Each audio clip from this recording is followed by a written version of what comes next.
The day that we have been waiting for has finally arrived. The Miami Dolphins are playing a football game tonight at Hard Rock Stadium against the Atlanta Falcons. And here's who I'm most interested in watching as tonight's game unfolds.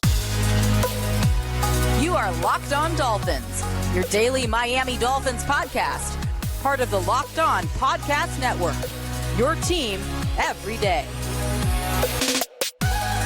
All right, Miami, welcome to another episode of Locked On Dolphins. It's your team every day here on the Locked On Network. I'm your host, Kyle Krabs, a lifelong Miami Dolphins fan, host of Locked On Dolphins, co-host of Locked On NFL Scouting with Joe Marino. You can find our shows on YouTube or wherever you listen to your favorite podcast. I want to thank you guys for making Locked On Dolphins your first Miami Dolphins listen of the day, and shout out to our everydayers who do keep it locked in with us on a daily basis here on the Locked On Network. Today's episode of Locked On Dolphins is brought to you by LinkedIn Jobs. LinkedIn Jobs helps you find the qualified candidates that you want to talk to faster. Post your job for free at linkedin.com/lockedon. That's linkedin.com/lockedon to post your job for free. Terms and conditions apply. There are also terms and conditions to the fact that the Dolphins are playing a football game this evening at Hard Rock Stadium, the only home preseason game for the Miami Dolphins. They're facing the Atlanta Falcons, who they shared the practice field with on Tuesday and Wednesday. And some really interesting storylines have come out of that, and we've discussed those on the last 2 days of the show. But now we're kind of into the strategy of the preseason and who's going to play, who's not going to play.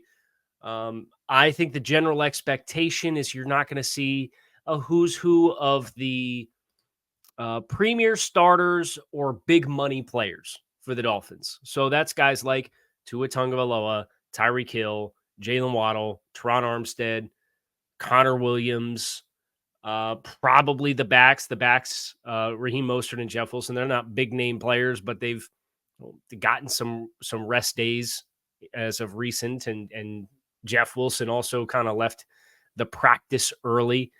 Durham Smythe, I think, has a reasonable investment in him. Robert Hunt as a standout starter. He's not a big money player per se. And then I think you probably look at the vast majority of the starting defense. Sealer, Wilkins, Phillips, Baker, Long, Chubb, Howard, Holland, Kohu. I'd be surprised if any of those guys play. So that might throw a little bit of cold water on you for what this game looks like, this preseason game. And not for me, because I'm a football nerd and a football dork, and I love the team building process. And right now the Dolphins have 90 players that are trying to fit themselves into 53 spots. There are no shortage of storylines despite those 20 players or so presumably not playing for the Dolphins. First and foremost amongst them is a handful of buzzy rookies that I will be watching very closely for different reasons. And you would think Miami, with not having a overly robust rookie class, that this might not be worth an entire segment on a game day show. But it is, because you have Cam Smith and you have Devon Achane. And those two guys obviously being second and third round draft selections respectively for the Dolphins.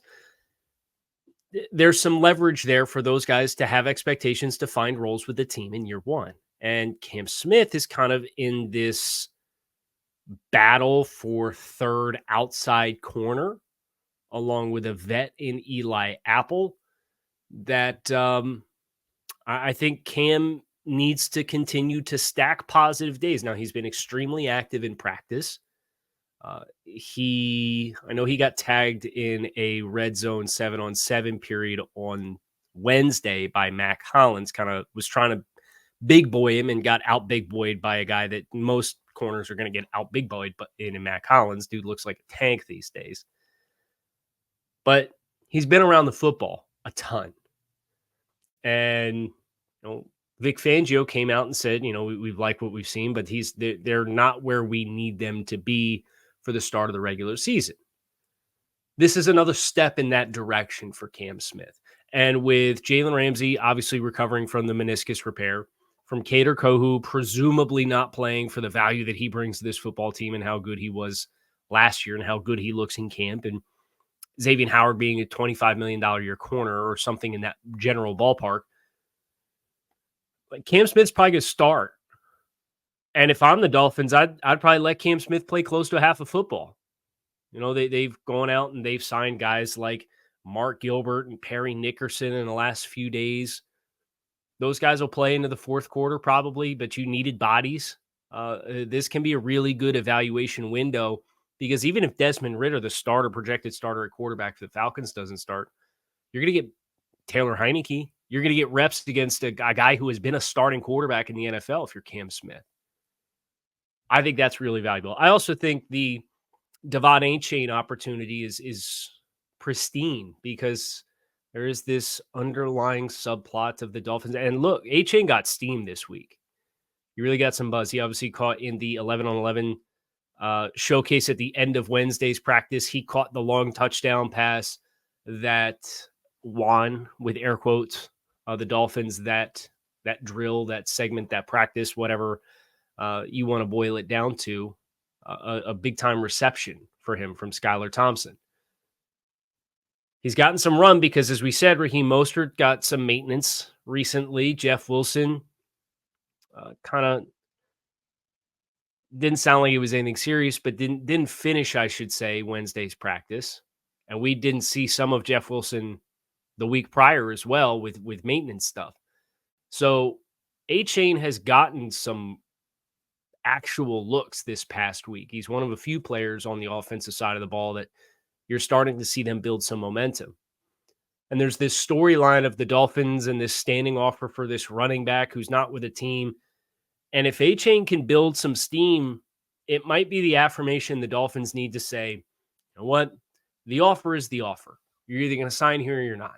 And I'm sure that's where they're at anyway, but it would give them conviction to do so even more if Achane, like Cam Smith, is a young player who's flashed in camp, but the ups and downs are there and you're looking for a player to be more consistent, another step forward in stacking consistent wins. And Achane might get a pretty good amount of run here because if you're assuming Jeff Wilson and Raheem Mostert don't play, it's Achane, Savon Ahmed, Myles Gaskin, and Chris Brooks.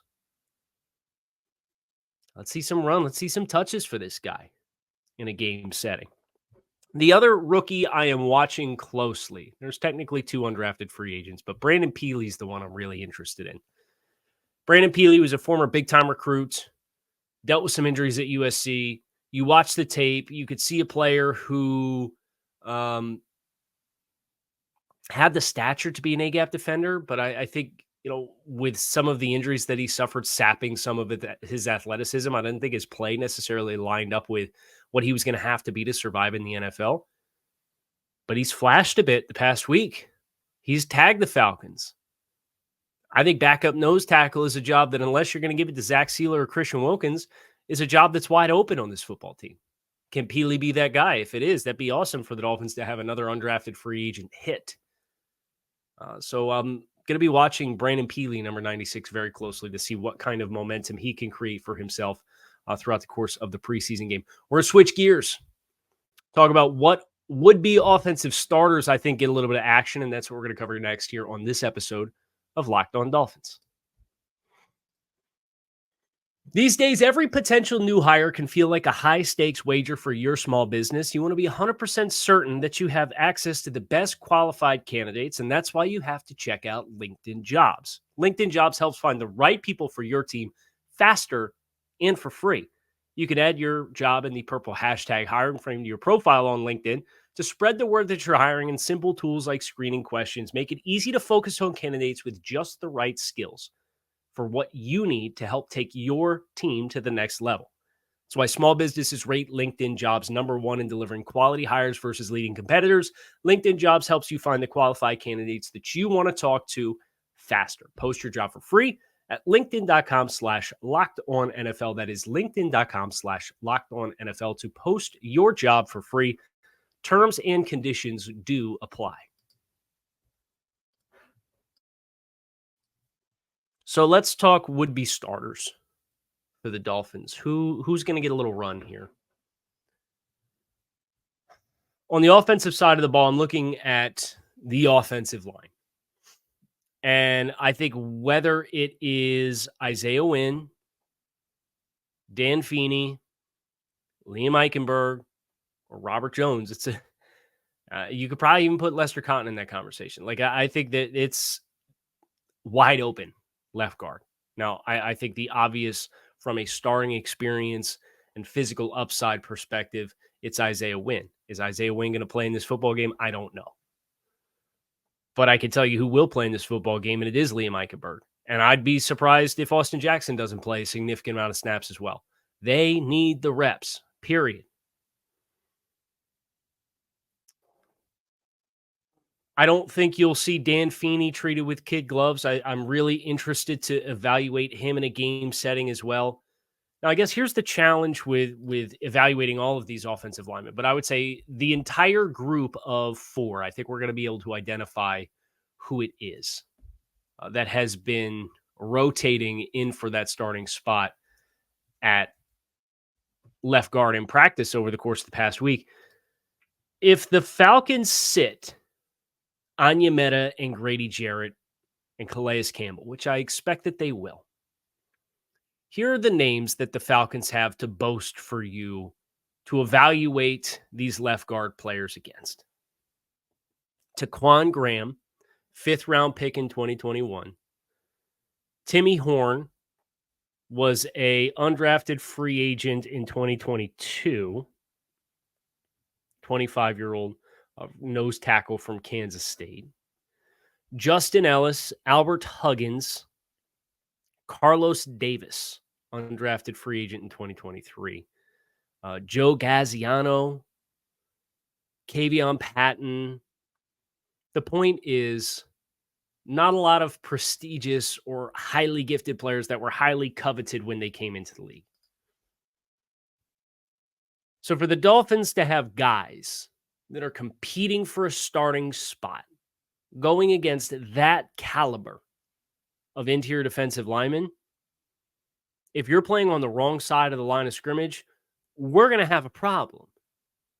It's going to be a big red mark in your resume in evaluating who is ready to step up and be the starter for this Dolphins offensive line.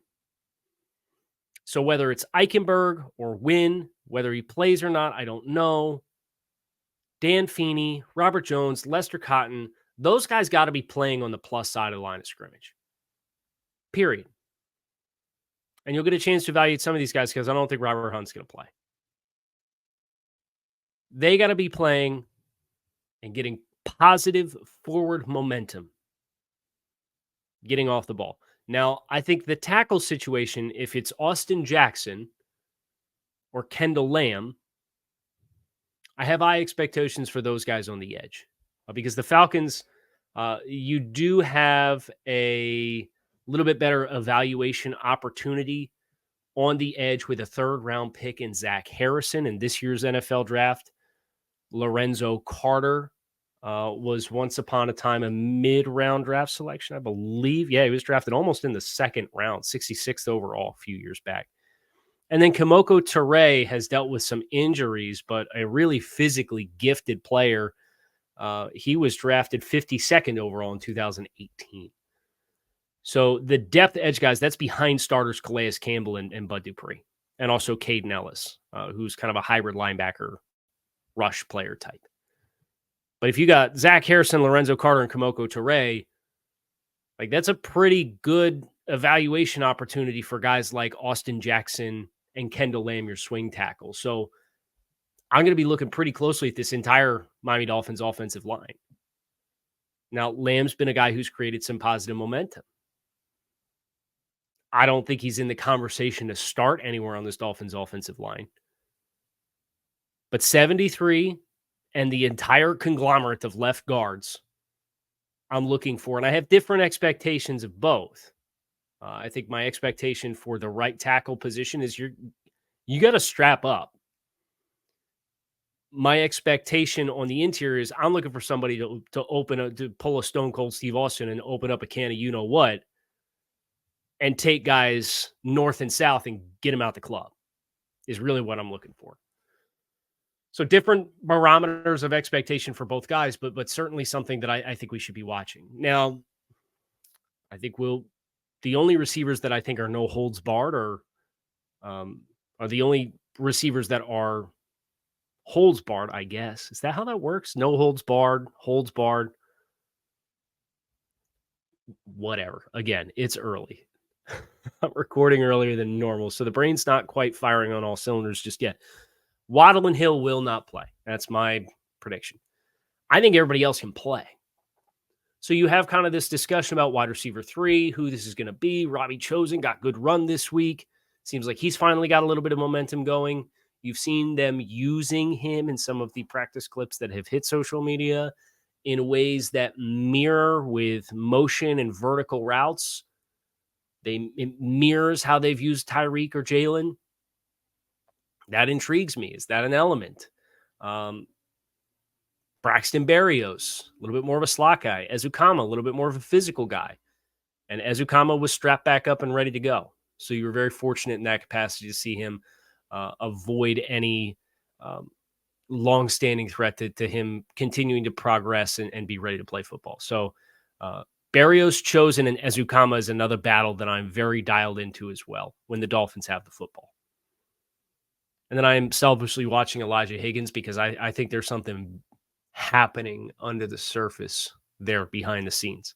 And with Alec Ingold being another player that feasibly could not participate in this football game, does that open the door for Tyler Kroft or Julian Hill or Elijah Higgins or Eric Sauber to play some hybrid fullback, or do they just stay away from that altogether?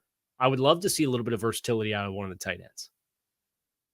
Probably give me the warm and fuzzies, regardless of what the scoreboard says at the end of the rainbow. We're going to talk about fringe defenders next, our final chapter here, as we get ready for the Dolphins to clash against the Atlanta Falcons tonight at 7 p.m. at Hard Rock Stadium. This conversation for me starts and ends in the defensive backfield. We've already talked about Cam Smith, right? Player who slid in the draft. Dolphins made him a BPA selection, kind of sets up long-term for a transition away from one of these big money corners that they have long-term. But you also have a potential starting safety spot that's open, as alluded to by Vic Fangio. I don't think Deshaun Elliott is so well entrenched as a staple of this football team that he's going to be held out of this football game. I don't think you'll see Brandon Jones just because he's continued to have the red jersey. I think he still is the inside track leader in the clubhouse for that starting job, but he's got to be ready for the start of the season. But can Deshaun Elliott go out there and showcase himself in a way that allows him to stake a claim? Trill Williams is another big X factor for me. I think the transition to safety is official for him. And I think his skill set can be really good there. The challenge is he just took off the red jersey this week. Dude's going to be chomping at the bit. I expect to see that. I expect him to be flying around. But this defense does force safeties to have to be the quarterback of the defense from depth, seeing the entire picture and making calls. Now, I don't think you're going to get too complex. I don't think you're going to see the full list of safety tools at their disposal to box bunch sets as an example, or have a tricks call against a 3x1, which is the backside safety looks to poach 3 strong on a crossing route across the middle of the field, where his responsibility otherwise would be to play a deep half. I don't think you're necessarily going to get into that depth of execution, but I am really interested to see how Trill takes to that opportunity as a player who is in a battle with Verone McKinley and Elijah Campbell for really the third safety or the fourth safety spot. And they might carry 5. We need to see if the hype continues with Noah Benogany. I know I didn't really talk about him in the first group with the battle with Eli Apple, and that's just kind of muscle memory at this point. Noah has been pretty good in camp. I think that third outside corner spot is like the third wide receiver spot. It's no holds barred. Y'all going to get some run. you guys go take the next step into sorting it out. I think that competition, especially against a Falcons wide receiver group, that if you're assuming that you will not see Drake London, and the Falcons may very well enter into this game and say, we have no reason to hold anybody out. Oh, we have a second-year quarterback in Desmond Ridder.